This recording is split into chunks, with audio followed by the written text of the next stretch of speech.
好多人都覺得馬鞍山遠離鬧市，環境寧靜，係一個適合生活嘅綠洲。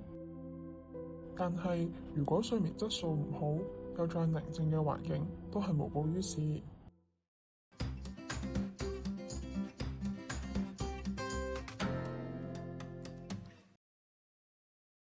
今日我哋就去揾馬鞍山分店嘅店員傾下偈，聽下呢一區有啲咩樂康故事啦。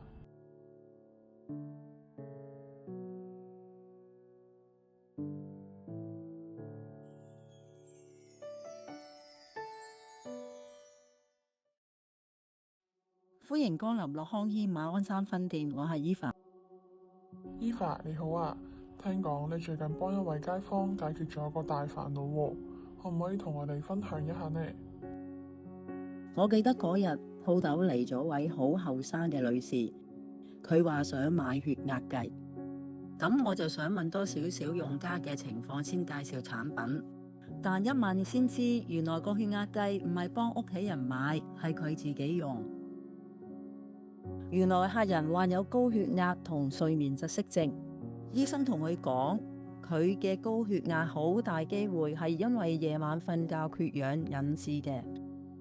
好多人都唔知道，其實睡眠窒息症患者唔單止係長期瞓唔好，好容易覺得攰，仲會加劇中風同高血壓嘅問題。於是我即刻問客人買咗睡眠呼吸機未？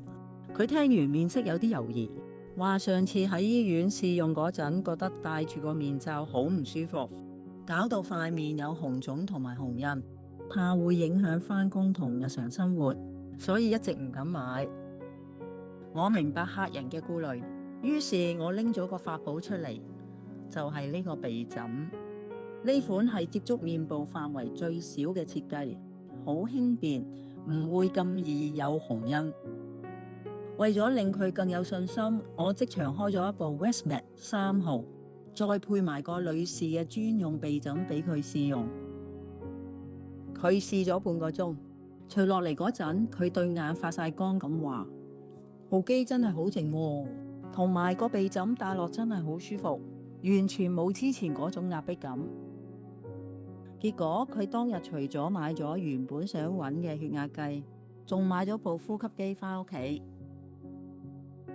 最近佢返嚟鋪頭攞睡眠報告，我見到佢精神飽滿，就問下佢近況點。佢好開心咁同我講，而家夜晚瞓得好咗，所以日頭真係精神好多。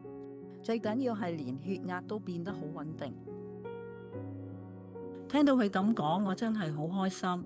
原來有時候只要肯問多一句，行多一步，就真係可以幫到客人改善佢哋嘅健康同生活。區區有樂康嚟到最後一站，多謝大家對呢個系列嘅支持。樂康軒一直致力守護每一個家庭嘅健康同歡笑。我哋相信每一個微小嘅幫助都可以為生活帶嚟巨大嘅改變。